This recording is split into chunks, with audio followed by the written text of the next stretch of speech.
Good evening, everyone. Welcome to World of Sport TV. I have Billy, my co-host, as always, in the background waiting to come on as our Newcastle fan, but I've managed to nail an amazing Burnley fan, one of very few who are on YouTube. He's got a brilliant channel, so please check it out. But Dan will be coming on as well to have a little chat. So before we get started, very quickly, we give away the Newcastle shirt. It's finally gone. It's been collected. Finally got rid of it. Can't believe it took me that long to get rid of a vintage shirt like that as well. But please smash the subscribe button if you haven't already. And please check our sponsor out, FM by Claire. Lots of perfumes and aftershaves at really good prices. And it's a good little stocking filler for Christmas. So check it out if you can. But this is Buzzer T's NUFC on the World of Sport.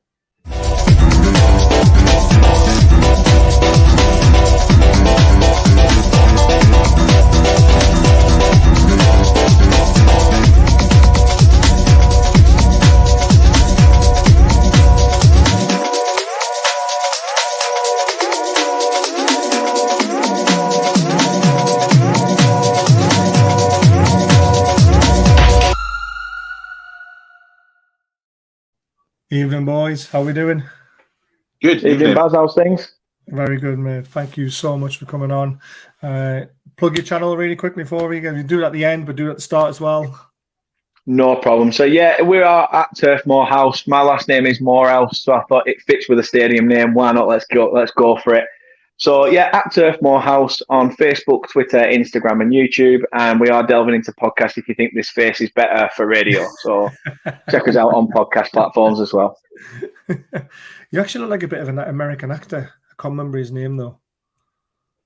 I'm trying to picture his name. Are you thinking of Seth Rogen? Yes, that's Seth him. Rogen. Oh, shit. Shit, Yes, he's been found out. We have Seth Rogen.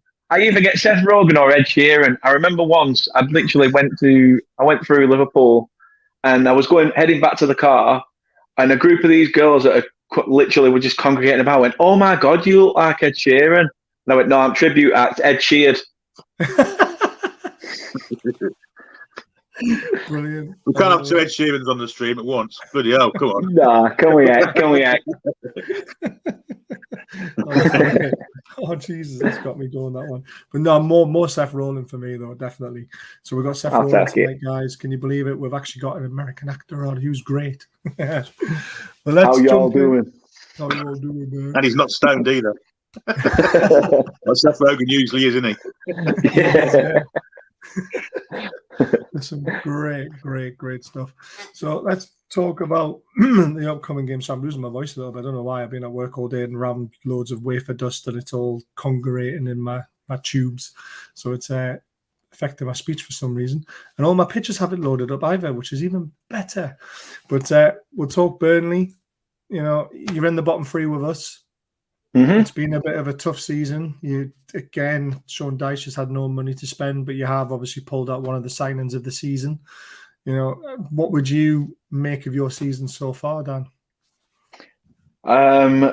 Same old shit season after season, I'll be honest with you.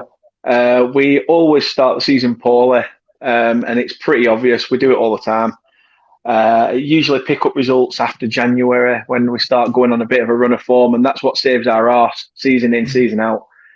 You know, this season, as I said, Dash, as you said, he hasn't spent much, but he's been able to expand the budget a little bit. You know, our last chairman, and I said it on my channel, our last chairman wanted change out of a tenner. He were a proper tight-fisted git. But, you know, the new chairman and the people are there with Alan Pace. They've come in and they've been all right. They've stuck to their word. They've delivered on all the promises they've said so far. So I can't fault them from a fan perspective. I know a lot of people say, you know, mad shit about American owners. But so far, so good from what I've seen. They believe in what Dash is doing. Obviously, the 4-year contract to Dash. They obviously trust him. So, yeah, to be honest, last season for me was the ultimate test. And the fact that we stayed up, I was like, right, okay, this is where it's a case of Dash telling the players now, look how close you were to the exit door. You have a, you know, shape up or shit out. That's it. There's only those ways of going. And to be fair, yes, it started slowly as expected.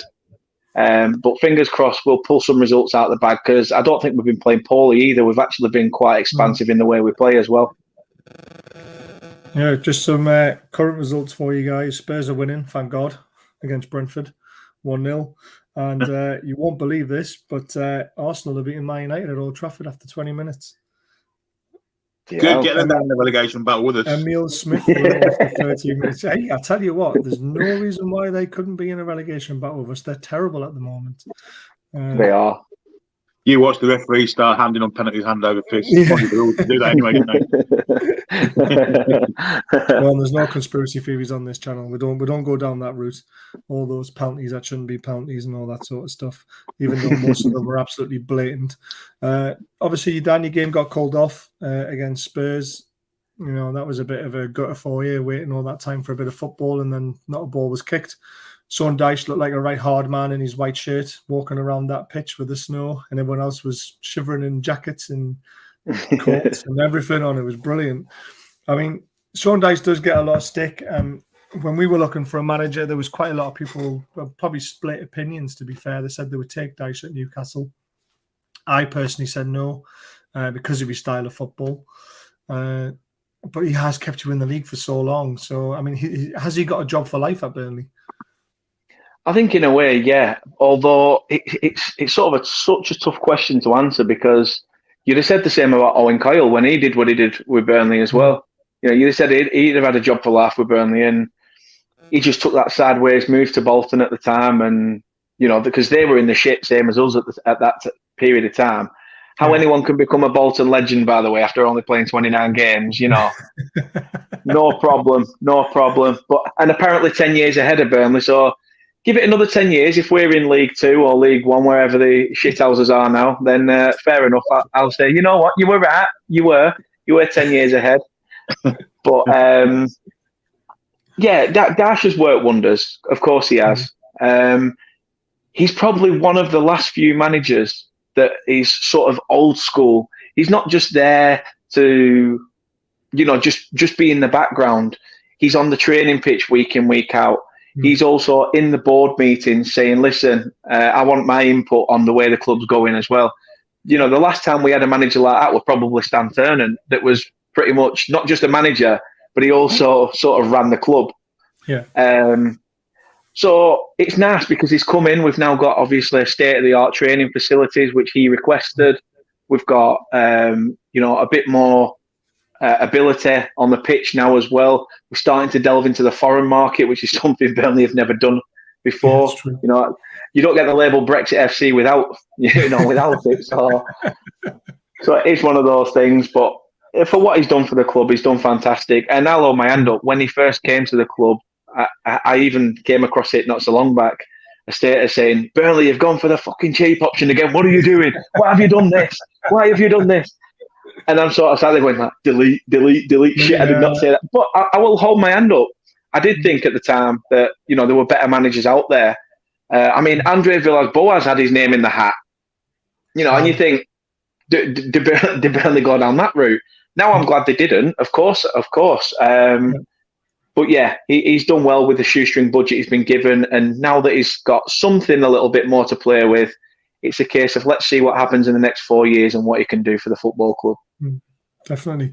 I mean, it's nice to hear a manager who's still that passionate about the whole side of the football, not just the coaching side of things, and wants to be involved in the boardroom and have his say and stand up for the fans, really. It's what Newcastle fans have been missing for 14 years is some, apart from Rafa, you know, out of the 2 of the 14 years, he tried to stand up to the owners and it obviously didn't work out, but nobody else did. You know, we never had a voice, and I understand, you know, from another point of view, why Dyche is so attractive to your fans, because he is the man that he is, and he's a loyal man as well. So, and I respect that. I just don't want him at Newcastle. Let's come on, Baz. Us gingers are meant to stick together, my friends. You're right. I do apologise. Yeah, but he's bold now, isn't he? Chris says evening, Chris, and Crocker dropping in under his real name, Gary. So welcome. Thank you for watching again, as always. we'll jump to Newcastle a little bit before we come back to Burnley again. Kieran Clark, shoot him now. I can't add to that. I'm shocked, to be fair, that he's not come out and apologised. I really am. So am I. Well, yeah. I did hear, I got told apparently that Howe has told him to come out and apologise, and he hasn't yet, which is very disappointing. But the players have stuck up for Clark, so that shows there's a good player unity there, which makes a change. But after 10 minutes, you know, against Norwich, who were shocking, by the way, I didn't make no apologies to it. Norwich, you're going down because you haven't got the quality going forward. If you can't beat 10 men and create more chances than what you did on the day, you deserve to go down, really. Especially the way they celebrated when they got the red card. I thought that was pretty terrible because no one wants to see a player sent off, but yet they celebrated it like it was a goal. I could understand it if it was someone else but Clark. I mean, surely exactly. The advantage Clark be on the pitch for him. Yeah, someone like ASM. If anything, Clark sending off made you stronger, to be honest, on the basis of the game. Did he's had when he's at Aston Villa, God, he should do that kind of thing every week. Own goals, giving penalties away, getting sent off, and then we signed him. I thought, oh, for God's sake! But Rafa, my hands are free, and I'm not eating, Chris. I'm not eating this time round. But then Rafa kind of got hold of him and made a half decent defender of him, and he played well for a couple of years under Rafa. But as soon as Rafa went and Bruce came to the club, back to the old ways again. And sorry, he's just not good enough. He's not good enough as a Premiership player. I'd hazard to guess he wouldn't be good enough as a Championship player. He's not got the intelligence or the legs or the positional awareness to be a centre half in the professional football game, in my opinion. He's 32 now, isn't he? So he's at that wrong end of the age now. He's had a decent career. Don't get me wrong. He came to us and got us up, but Rafa tried to move these players on and wasn't allowed, and this is why we're stuck in the position we're in. But 2 seasons out, 14 years, a decent season, or whether it's how long he's been playing. He's not good. Yeah. And it's just not in-game intelligence, and I talk about this a lot about footballers. A lot of them are just too thick. I hate it. I think every footballer should be fined if they can't beat a first man on a cross, and then they foul someone in a corner flag when the opposition's going nowhere. And they let them out easily by you got them penned in, you foul them, they get an easy free kick and they get out again. They're my 2 pet hates in football. If you can't do those 2 things correctly, you don't deserve to play football because it's just pathetic. You learn that shit at Sunday League level. Exactly. As you say, you learn that shit at Sunday League level. So even at school. Yeah. It's terrible. Unfortunately for you, Dan, is now suspended for the game Saturday, of course. Yeah, I'm lucky for you, because I think we're going to have our 2 best centre-backs actually finally playing together now, which is a bonus for us. We all said on the live stream we should appeal the decision and get it doubled. But I don't think that's going to happen, unfortunately. Evening, Baz, evening. Daniel, thanks for watching. And it was a comical error. Like I say, you're good at football, or it is that simple. But the other thing that really annoys me about the in-game intelligence of it, Puke, how many goals has he scored this season? 1? Yeah. There's no guarantee he's running through and scoring that goal at that point either, because Lewis was charging around. You would have been in his eye line. It would have put him off. And I'd rather he scored anyway and have 11 men, because the way Norwich played, they were terrible. I honestly believe you still would have won that game. So very frustrating. Billy, again, Twitter went nuts through the whole game. The people watch different games sometimes. Willock, for me, was outstanding. And he's got so much stick today because he couldn't pass the ball, apparently. And I said, we're down to 10 men, 80 minutes of the game.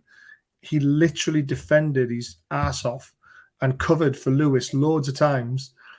And he was playing as a free in midfield, going across either side all the time as well. His legs were going to get tired. Of course they were.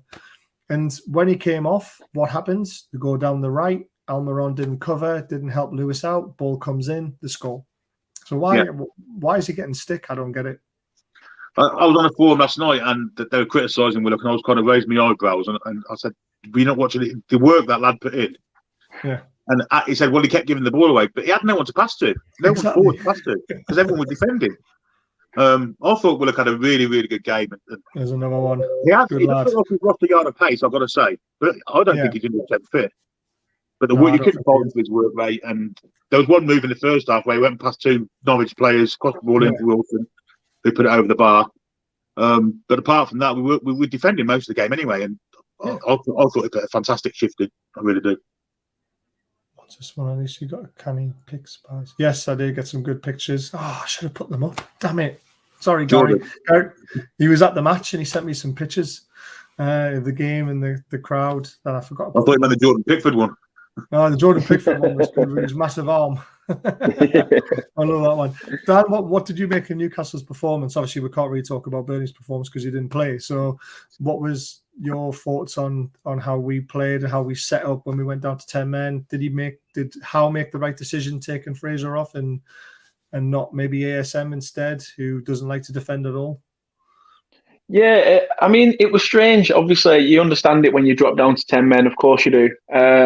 I mean, when Eddie Howe was at Burnley, he was a manager well known for, his attacking intent. So to see a very defensive performance, pretty much from Newcastle, which, as I say, you can understand when it's, you're down to 10. But how when he was at Burnley, it was always a case of he didn't really give a shit about the defence. It was literally a case of you score 3, we'll score 4. That was the philosophy. But luckily, we had goal scorers. We had goal scorers. That's the thing. We had the likes of Charlie Austin, who was banging them in for fun.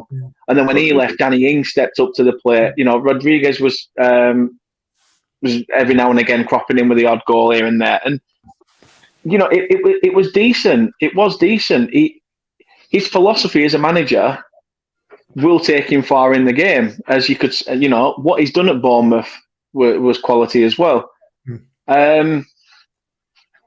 It was a strange game. I honestly thought I felt for you guys in a way, because the sending off, as much as it sort of helped, it killed the vibe that you were going for, because it was a case of you were trying to take the game from the get-go. And then as soon as that happened, it was almost like the floor just went, and it was a case, right, philosophy's changed. If we get a point now, result. Which is gutting, because obviously it goes into this weekend where this is a must-win game for both sides. Of course it is. But that game against Norwich, it does make you worry, and I can understand why as Newcastle fans you are worrying right now about, the future of Newcastle Football Club in the Premier League. Yeah, no win in 14. It's very, very worrying. Now, this brings me back to, obviously, you mentioned tack and intent. Corney, what a signing he has been for you lot. I mean, if we could snatch him off you in January, we would be buzzing. Chaps. I know. It's a tough one now. It's a tough one now because of, obviously, the fact that you've become, I'll say it before you guys do, the richest club in the Premier League. And, before one of you throws it in there. The world. Sod it. Then obviously people are going to start asking astronomical numbers. It's going to get like silly transfers again, where teams like Leicester are trying to get 80 million like they did for Maguire out from United, and they're going to bump the prices up, and then they'll end up asking you for like 70, 80 million for somebody, and then they'll sell them on to somebody else for like 40 odd, and you're just thinking, arseholes, what have you done that for? It depends I suppose it depends how desperate, but then it's also the principle of where you are in the league. Is anybody going to want to think, do I come to Newcastle and all of a sudden it's a case of, right, well, I'll come, but I want a relegation release clause in my contract as well. I think every things player like will that. get that. I think every player will get that. They'll ask for it because it's too much of a risk, isn't it? Yeah, of course it is. And we all know what January's like as a transfer window. It's awful.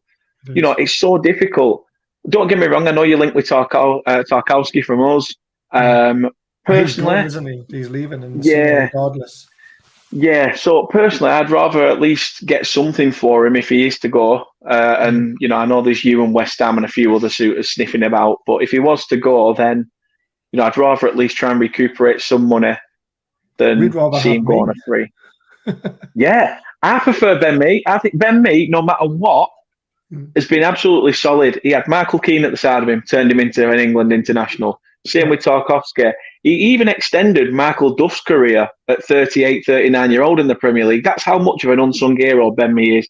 But I just see Ben Mead being one of those people now that lives and breathes Burnley Football Club and will die for the cause and probably retire there. More than likely. What do you think of Cornet then? I mean, just for you guys, I mean, he's literally, big clubs were looking at him. No. And then suddenly, from out of nowhere, Burnley, bang, got him. And where did that come from? God knows. When you go from the likes of, playing Champions League football for Lyon to pretty much having a £1.50 pint down Burnley, right? It's literally, you've got the hearts of, Gay Paris, as they like to call it, and all these places, and you end up down a cul-de-sac in the middle of Burnley. It's just, it's so strange. We're not known for foreign signings either, as I've said. So to get Cornet through the door it's strange. You can see how much class he's got compared to everybody else, because we've had the same team, as I said off camera, we've had the same team now for numerous amount of seasons. So when you've got 10 other stiff idiots that are just quite robotic because the age is getting, expanding every single year, this bloke comes in who's a breath of fresh air, who's 1 minute defending and the next minute he's practically one-on-one with a goalkeeper. You're thinking, how have you got there? But it's the fact that he can read the space, he gets into space. We've never had players like that.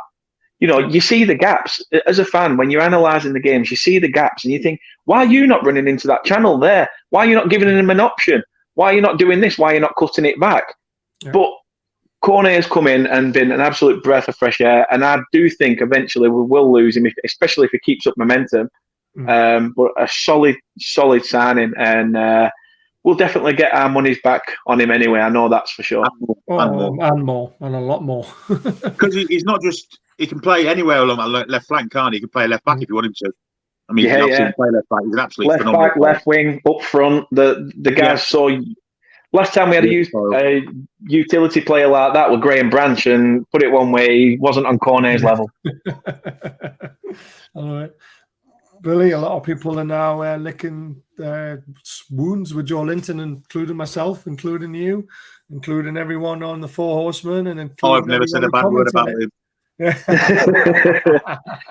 that video of Eddie Howe saying, like, love it, fucking love it, you brilliant Joe. And you're just like, to be fair, I think he will thrive under Eddie Howe. I think it's the sort of player that will thrive under Eddie Howe's guidance. Yeah. I did caveat that he has played under Steve Bruce for 2 years, so and in the wrong position. And that kind, we did always want to see him in his proper position, and he did look better as a midfield winger type player, or a left-sided forward, or a right-sided forward. But serious to God, some of the control he used, I think he's had a foot transplant. Took one left off, and got the right one. It was absolutely outstanding. And he put in some shift as well, not just for his touches, defending, his physicality. He's actually starting to put himself about a bit, where the last 2 years he looked like he used to bounce off people. It's crazy, the transformation. This looks a different player altogether, doesn't it? Bernie making foreign signs, so pigs flying in the sky. I love it. Lads, Jonathan's shirts will now be flying off the shelves. There's no worry. I mean, they've got a lot of backlog to sell, haven't they? They've got plenty of stock in it, as Kendo says. Let's have a look at the team that you went for, Dan. Talk us through what you think Burnley are going to line up on Saturday. Yeah, so I've gone sort of with a 4-3-3, but in a way you could look at it as like a 4-5-1 with sort of advanced wingers. I mean, we've as I say, Dash has sort of changed it about a bit this time round. He's not just always sticking to the 4-4-2, which, don't get me wrong, it's worked for many a year. But we've started to get the ball down now and not just be known as this long ball team.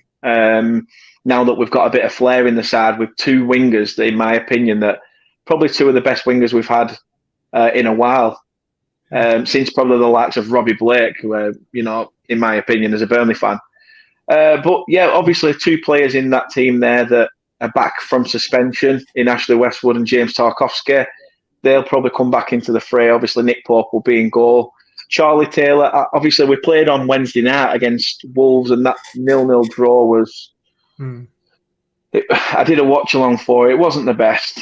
Wasn't talking about, that's why I skipped over No, it. yeah, exactly. It was a shit game, to be honest with you. But Charlie Taylor was a standout player in there. Obviously, Matt Lawton at right back has been solid as well. I thought, to be fair, when we lost Jeff Hendrick, sorry that he ended up with you. I blame Steve Bruce, not us. But we thought that Matt Lawton would be the next scapegoat like Jeff Hendrick was, and he's not. Matt Lawton's been an absolute beast. Yeah, Westwood coming back in there gives us a bit more creativity going into this game on Saturday. Brownhill's still on the hunt for his first goal in the Premier League for us. Jack Cork's decent enough. He'll be solid in there as well. But it's that front three for me against a defence in no offence has obviously been pretty poor this season. Oh, yes. So that front three is frightening. And if we can play to our strengths and get on the front foot early, then I can see us being a really horrible threat throughout the game. I mean, I only have to go back what we're at a couple of seasons ago. We drew 3-3 on New Year's Day. You know, it could be one of those sort of games, you know, with the way Eddie Howe sets up, the way we started going forward. I won't mind another one of those. You know, first on match of the day for two sides at the bottom of the league. I'll take that. I'll take that all day of the week. I'd take 4-3, but not 3-3. I mean, Chris Wood always scores against us as well. He's got a real good play for Leeds, he was the same. Yeah, he did. No, it's I'm just looking forward to the game.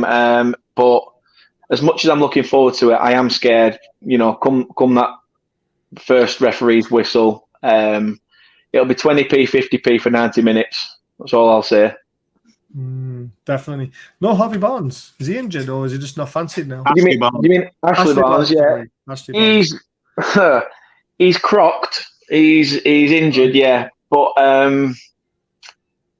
yeah. All I'll say is he's been a fantastic stalwart to the club. Everything he's done has been amazing. He's single-handedly at times won points for the club, even not just with his goals, but you know, in terms of his positioning, his playing, being just an all-round nuisance up top. But I just don't think he's got the pace for it anymore. I don't think he's got that Premier League quality. Dash will say he has, but then yet again, Dash brought in nigh on retiring Peter Crouch. So, yes, you know, say no more. We all have our crosses to burn, but yeah, I think Ashley Barnes will be another one that probably goes out at the end of the season. I think he's part of the deadwood now, but I thank him for everything he's done. But Chris Wood, he has definitely. Chris Wood's obviously our focal point up there. He has to be, of course. Come to Carlisle, but why not? You can have him. You can have him. The way he's played recently in the last two seasons, and all his injuries. I'll drive him there myself, Chris. I think he'll go to his mates of Austria, won't he? Yeah. Salzburg or somewhere. Yeah. But the other thing he was always good at as well was a bit like what Alan Shearer was an expert at was, you know, front post corners, clearing them. Yes. You know, it's not just the attacking side of things that he did. He did the defensive dirty work that you want to see from a striker in corners and free kicks and things like that. So, yeah, I always liked him. I always thought he might have been someone we could have signed in the past. Obviously, Chris Wood? No, Barnes. Ashley Barnes.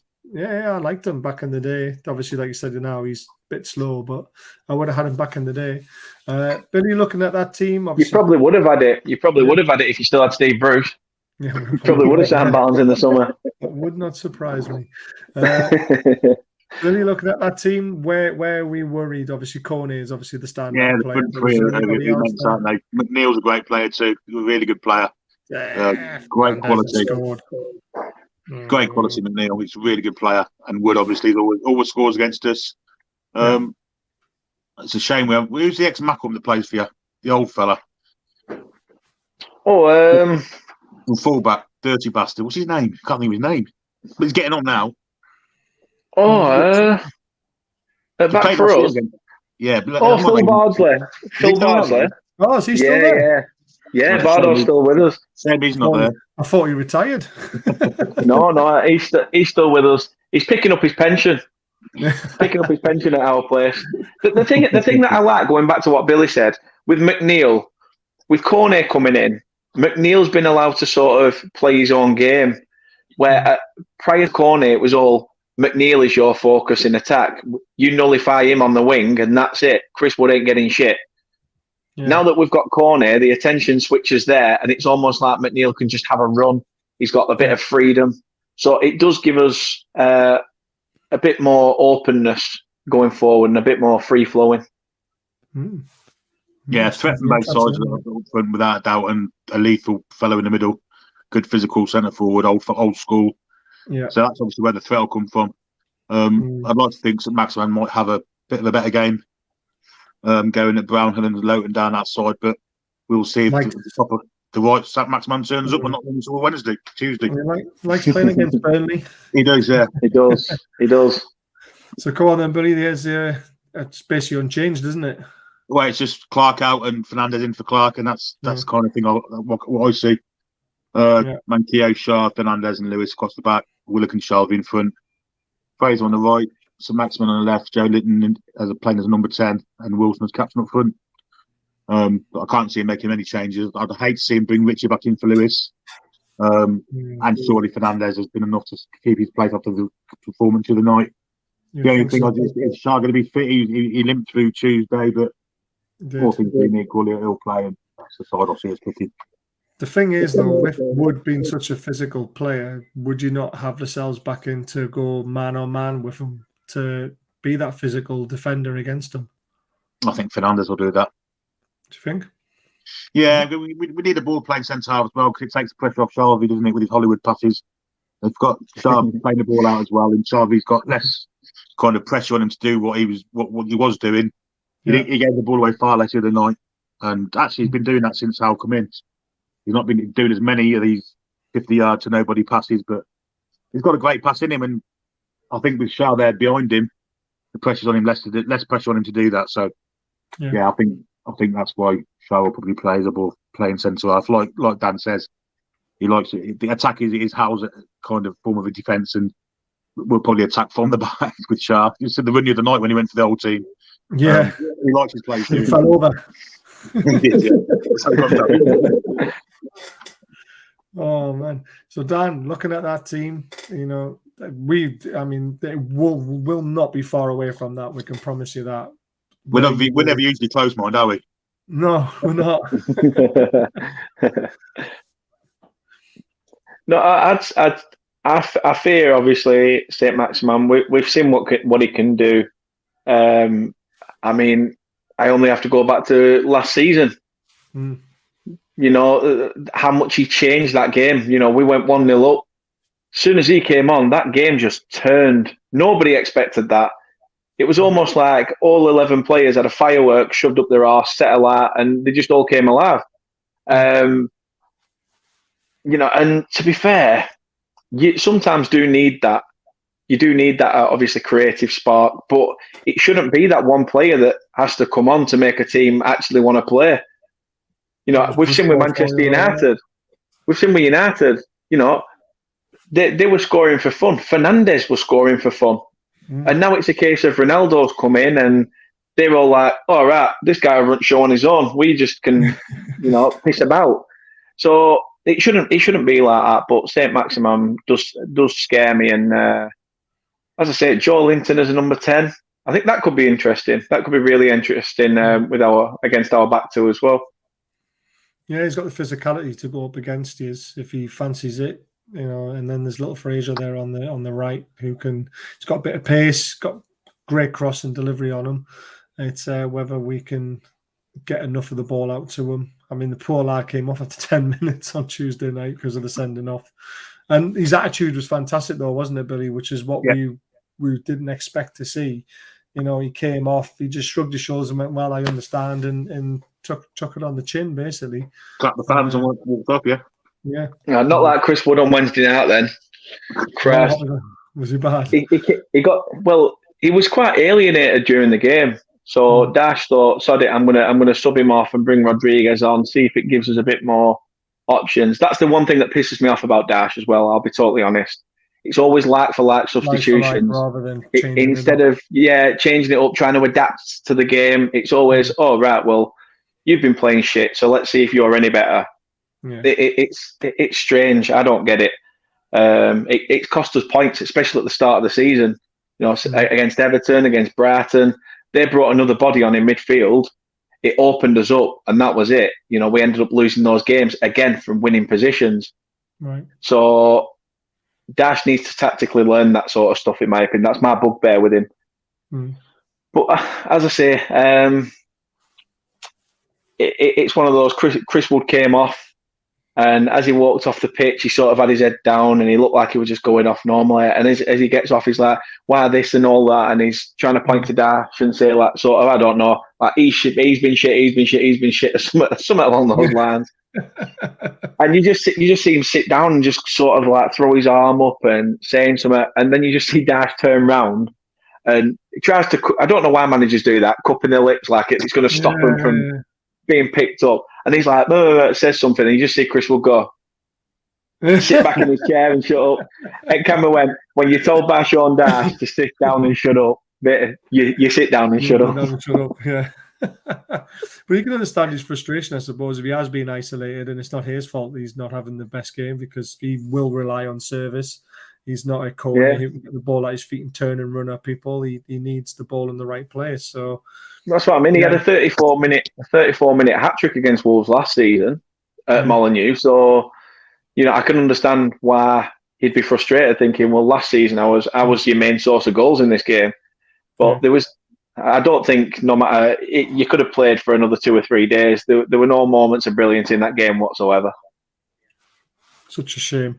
Well, I've got some good stats for you coming up before we go into the league tables and all that sort of stuff. So there've been 110 meetings across all competitions between the two sides, and they've been evenly matched here, with them having slight 45 to 44 lead and wins, and 21 games as a draw. So we beat you once more than you beat us. So that bodes well for Saturday. That means we're going to win. Might not mean that. Might mean they're going to level up again. I'm taking as many positives as I can find anywhere where things are at the moment. So Burnley are winless in the last 8 league games at St James's Park, with the last win coming in April 1976. Now, the one thing that worries me about that is that you're going to have your day again at some point. I hate seeing stats like that. Yeah. Hey, we beat you 1-0. Well, we beat you on penalties in the cup, so let's take that as a positive.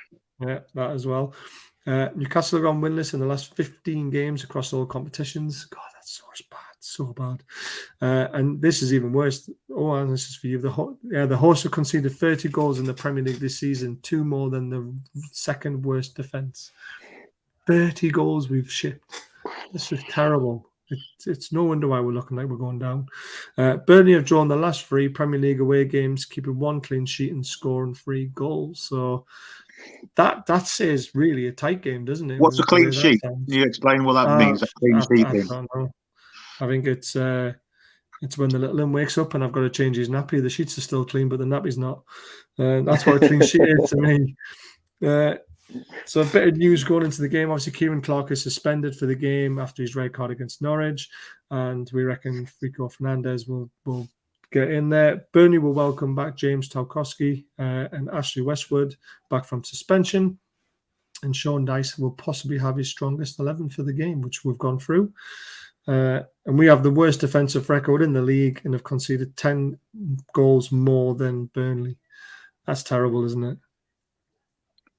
It is, especially for a team like Newcastle, and a lot of people, there is a divide. Or Newcastle's a big club. Newcastle's was a big club, or whatever. Yeah. I mean, no matter what, we've all been big clubs in our time. Yeah, definitely. No matter what. And to be fair, yes, history's there, but it'll always be there in the background. But it's now time to write a new chapter. And as I said again on my channel, I said, now with Newcastle, it's a case of when you were at school, when you finished writing everything in that book, that went to the side and you got a new one. Yeah. Amanda Staveley and the consortium and everything else have come in now. This is where they write their story. This is where they write their book. And of course, it's a process. It's going to take time. Don't do a Mel Morris and just chuck money at it. I mean, don't. I understand you've got it, but you don't want to be doing that. You know, similar to how Man City started under Thaksin Shinawatra at the start. Yeah. You know, they signed Robinho and all that stuff, and it didn't come to fruition to begin with. But in the long run, it started coming. I think you have got to be careful, and it's just going to be one of those. In January, though, won't they? Because where we are, they've got to chuck money at it if they want to stay up. I think they'll have to get the players in. I think they'll have to overspend to get the players they want. But I think if they're going to sign players, they need to sign players from the teams around them. Get the decent players out of the teams from around them. And then it's a case of like, hey to you. And all of a sudden, you just start climbing. So I do feel bad, of course I do, because you know you're a well-rounded club deep down, a lot of history. You know, it's not just about the club thing. You know, the fans, the connection with the town, with the town and stuff, and the city. Sorry, I wasn't going to correct you. I'm so used to living in this shithole, to be honest with you, mate. So, as I say, it's a shithole, but it's our shithole. It's just one of them things. But yeah, it's, you know, you deserve all the success that you're going to get. It's been a long time coming for Newcastle. You've had to put up with a lot of shit. You know, you've literally been to the bottom of one of them Sports Direct mugs. You know, you are literally at the bottom, and they are bloody deep. So you've been in some deep shit. So you've managed to, you know, you've climbed the rope, you've got out of that, and hopefully, times change. Yeah, fingers crossed. I mean, you are right as well about signing players around us. I mean, we've all said that on our podcast, haven't we, Billy, on many different shows. You know, signing people like Saw from Watford, Jimenez from Wolves would be a great signing. You know, Tarkowski's from you, Cody from Wolves as well. And you're denting their teams around you to make them weaker, and we're getting stronger. Wolves 6, ain't they? Yeah. One of those ones. Couple more stats for you. Magpies have scored 16 goals this season, and Juves have scored 14 so far. So, you know, it's not too bad. The hosts have 3 losses and 4 draws in their home games so far, while Burnley have the same record on their travels. All things considered, a low-scoring draw looks like the most likely outcome, which the stats would look at that. But, you know, we need to win. You guys need a win. You know, there's a good chance there's going to be mistakes in the game. So, like you said, a 3-3 could be on the cards. Mark Smith, hi Baz, hi Billy and Dan. I think we need 3 points on Saturday. It is against Burnley. I would like to say to Dan, I'm a huge fan of Sean Dyche, and I have a lot of respect for him. He's a very honest man, pretty much. Oh, cheers, Mark. Cheers, Mark. Means a lot. Yes. I'll pass the message on. Yeah, you get in touch with him. Here's the last 6 games for each team, stolen from somewhere else, off an app, which I will not say. I mean, look at all the draws for you guys: 0-0, 3-3, 1-1, and you beat Brentford, which was I think was a great result, because Brentford were on a decent run, weren't they? Yeah, they were. Nobody expected that result at all. If anything, I thought it's either we'll either get a point or we're going to get our arses handed to us. And when the opposite happened, I was just like, "Whoa, what's all this about?" Because we started picking up points, and as I say, to get that point, the points against a draw against Palace, the draw against Chelsea, you've just like let's keep this momentum going. I think we just need to turn these draws into wins, and it's always difficult. It's so easy to say let's turn them into wins, but it depends on the outcome of the game. I mean, you look at Newcastle as well, though. 4 draws, 2 losses. Yeah, but it's definitely a game that could go either way. I am nervous for it. We are as well. But in the defence of our draws, Palace, we should never have got a draw. Palace should have smashed us. Brighton should never have got a draw. Brentford, we came from behind, probably deserved the draw. Norwich, probably we deserved the draw on our performance, but Norwich really should have beat with only having 10 men. Never in the probably maybe 30 minutes of the Arsenal first half we were in it until the second half, and then Arsenal proved their class. And the Chelsea game, that was just a training ground exercise for Chelsea that day. It was absolutely pathetic to watch. And we said that on our watch along, didn't we?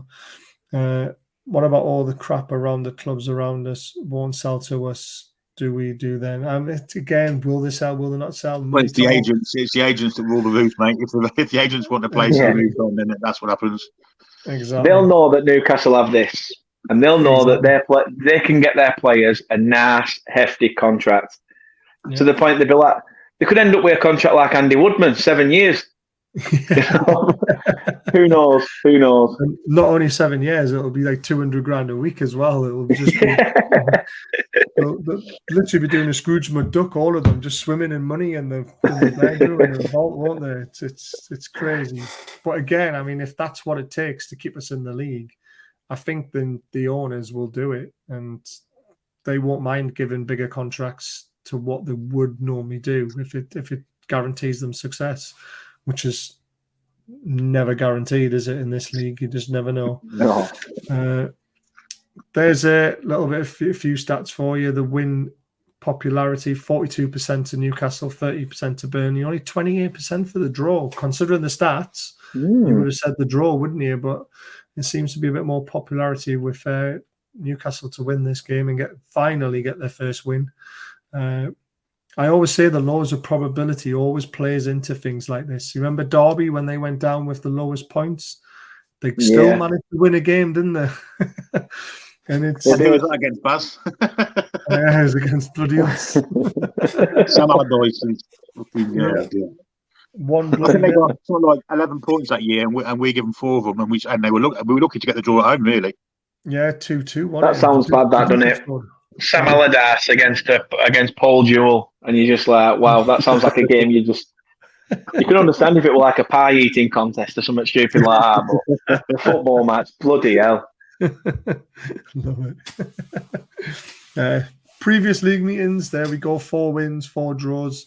4 wins for Newcastle, 3 wins for Burnley, and 4 draws. Again, very evenly matched. I remember being at a game, actually, it was not that long ago. I think it was Barnes actually scored an equaliser for you lot. I think it finished 1s each, and we were all over you. But that's what Sean Dyche has been really good at doing, is snatching points when you don't expect them. We like to let teams actually have a lot of the ball as well.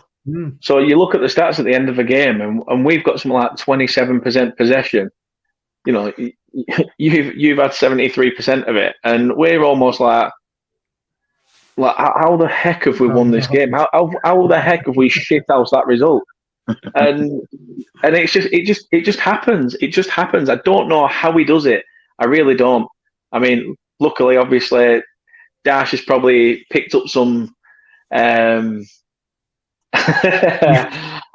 I've eaten, mate. Don't you worry about it. The only thing I'll be eating is Zeds when I go to bed, but that's about it.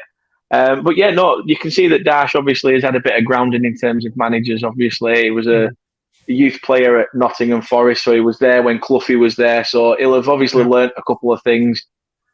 So yeah, it's, as I say, so it's going to be very interesting on Saturday. I'm going to be so excited for it. But as soon as that whistle's kicked, that whistle's blown and the ball's been kicked. I'm not kicking whistles. Seth, you don't want everyone. Seth Rowland. you don't want to kick whistles and blow balls. That sounds very wrong. Oh, they'll be black and blue. Oh man, that's my train of thought. They'll end up claret and blue in the end, though.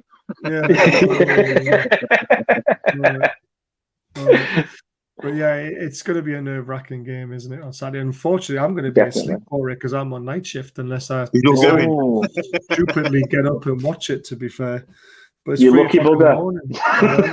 No, it could be a blessing in disguise, couldn't it? No, unfortunately not.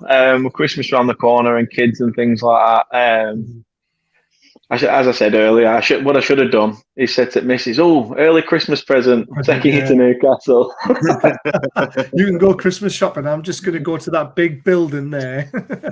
I'll see you in 2 hours. That would have been a good trick. I like that one. Let's have a look at the league table there and a bit of betting for you if you fancy a flutter. So Newcastle obviously rock bottom. Burnley 18th with a win. There potentially, if it's 2-0, you could pull yourselves out of the relegation zone. We could potentially leapfrog you if we win about 8-0. I can't see that happening. 5-0, do it, Baz. 5-0, yeah, but I was just being over dramatic, wasn't I? Not that's going to happen, man. No, it's not. Even 5-0 won't happen. No, will it? But betting 5-4 Newcastle, 12-5 the draw, and the win for Burnley 21-10. My money would be on 3-1 Callum Wilson to score and Newcastle to win. If you fancy a flutter, 3-1 as a boost. Callum Wilson's due a goal. We're due a win. The stars have got to align eventually, so it's got to happen. So that would be where my money would be. Oh God, Mark's loving his rants. Dan, the reason why I have lots of respect for Sean Dyche is because I love his passion as a manager of Burnley, and I watched the press conference as he's a joy to listen to, and he's a good man. To be fair, his press conferences are second to none at sometimes, isn't he? Because he just takes no shit, and he's just straight to the point. Yeah, I love that about him. He's sort of like a toned down Ian Holloway. Yeah. In a way,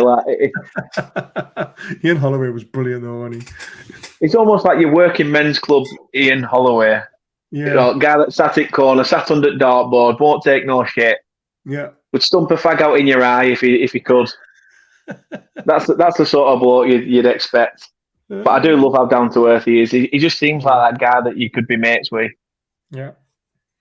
I like it when I'm sure it was him when was one of the guys asked about another team or another player. He went, "It's not a Burnley player. Move on." Because I hate that. I hate when you're at a press conference and your big match is coming up, and then they start asking about Ronaldo. It's like, well, he's not here. Who gives a shit? Do you know what I mean? I hate it, and they shouldn't ask about other clubs when it Burnley v Newcastle. It should just be about the two clubs and about what's going to happen on Saturday, not about what's happening down the road at Man United or Liverpool or Chelsea, because we don't care. And that really peeves me off with a lot of these big broadcasting companies. I love how we had a laugh with the media as well. Like once I think his phone vibrated in his pocket and he went, "Oh, sorry," and he went, "Oh, get in, yes." Messi's agreed. "Oh, sorry, don't quote that." But then I just love it, and then he says stuff like, "Sorry. It's the real boss messaging, the wife. The real. She's not heard from me in 2 hours. She wants to make sure I'm all right. I'll just tell her I'm in a meeting." But it's quality. I love those little bits. It is. It just shows he's got a good sense of humor as well, doesn't it? Of course. To be like no nonsense, not that make friends, high-fiving each other. Yeah, well, I mean, do you want to see managers at each other's throat on the touchline, Dan, or are you a kind of a guy shake hands, move on? Yeah, I think no matter what, if you were if we were in that position now where you're a manager, at the end of the game's over with. You've got your passion in 90 minutes. You let it, as a fan, you do the same. Yeah. You do the same. You let it out in 90 minutes. You flick your V's at the opposition. Decisions don't go your way, but then you'll go and meet them in the away pub or the cricket ground at the cricket club near our place, and we all mix together, and we could all have a laugh and have a good crack about it. But for that 90 minutes. Friendships are over. No matter what, it's all hard done. You say what you say during 90 minutes, but after that, that's it. Unless it gets personal, then obviously that's a bit different. Yeah. But for 90 minutes, you're enemies. You're enemies for 90 minutes, so why not? But the thing I like about Dash, going back to that again, is he keeps his cool. He keeps his cool. You see him at goals. All the staff behind him are jumping around like a kid at Christmas, and he just goes. And then walks back off, and you're just like, "Whoa!" Like, and then you see Slippy G at Aston Villa jumping around like it, like his mum's bought him the new iPhone or something. It's ridiculous. I love it. I love it.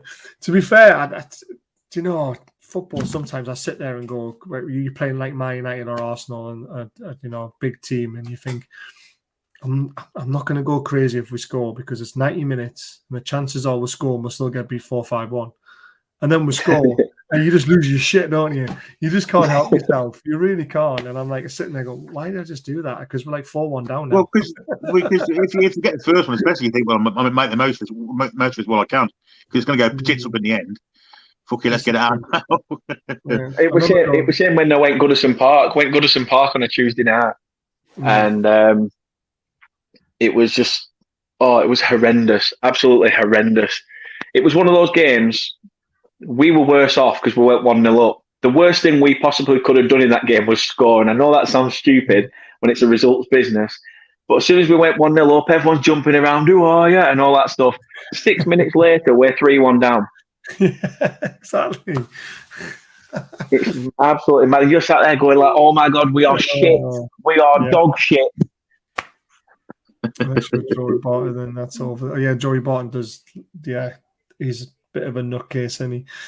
Yeah, I remember going next door to my old neighbour's house. He's a Man United fan. We were at Old Trafford, and Dwight Gale started up front, and I was just like, "Yeah, I've got no chance today. I'm not going to celebrate. I'm just going to enjoy the company."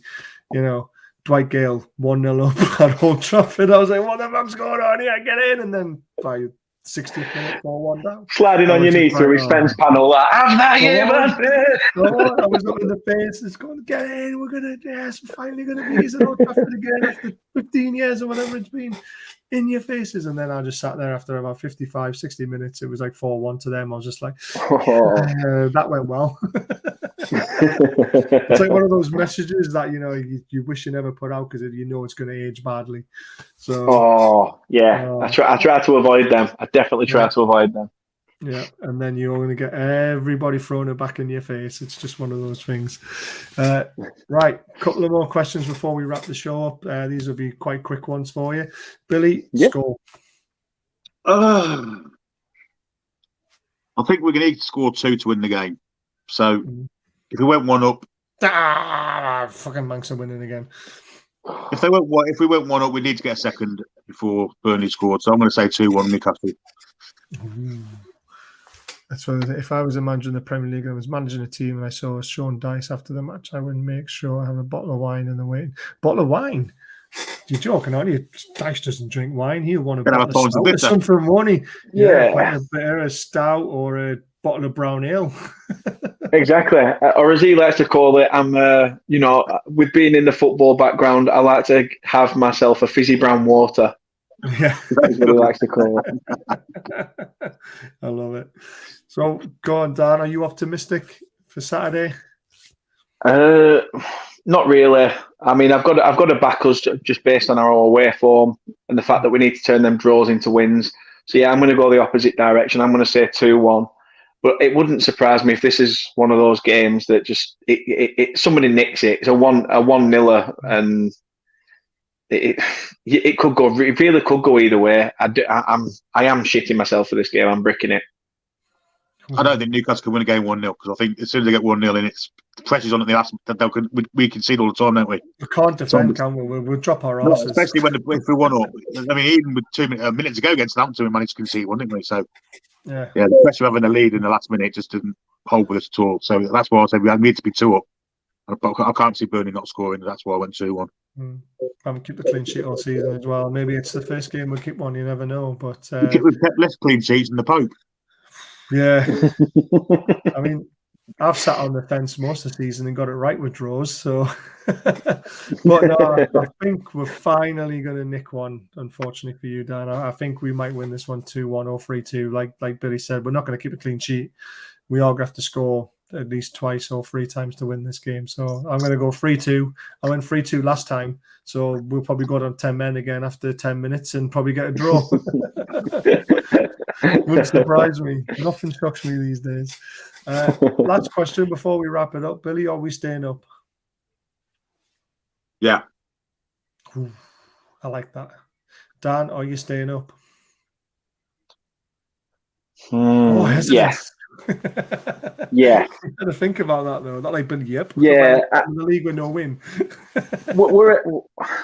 The thing is, last season there were 3 teams worse than us. Yeah. This season we're one of those 3, and that's why I'm a bit more hesitant to give an answer, really. But yeah, I think we'll be fine.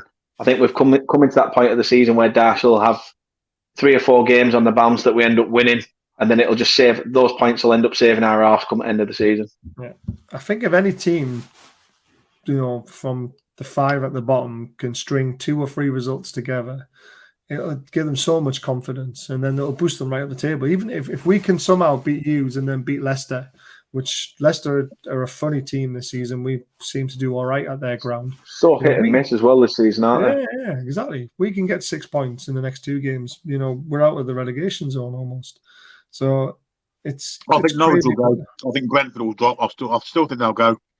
Yeah. And Southampton are really struggling at the minute, aren't they? Mm. And there's always one that drops as well after Christmas. I'll go into 3-4. Yeah, I know Leeds won, but they're still in trouble because they're not scoring enough goals. The chance Benteke missed in that game at the end was absolutely outrageously bad. Yeah, I'm gonna have to watch all the highlights tonight for tomorrow. But yeah, so I think Burnley will stay up. Sean Dyche has this wonder of doing it, to be honest with you. Personally, for Newcastle staying up, it all depends on January transfer window and how quick they get the players in, because our December fixtures are terrible.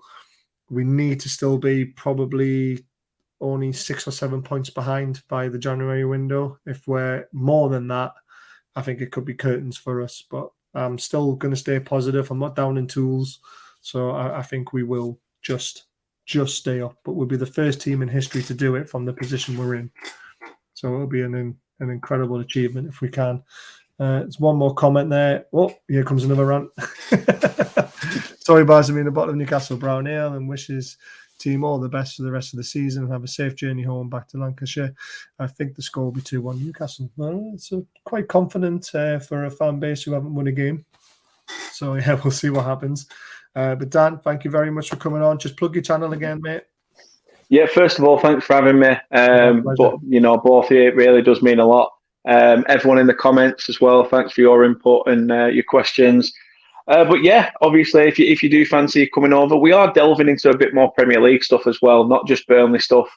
So I've been talking to a couple of ex-pros, referees, actual footballers. So we are going to get some things done with ex-pros and things like that. So yeah, you check us out on at Turfmoor House, Facebook, Twitter, Instagram, and YouTube.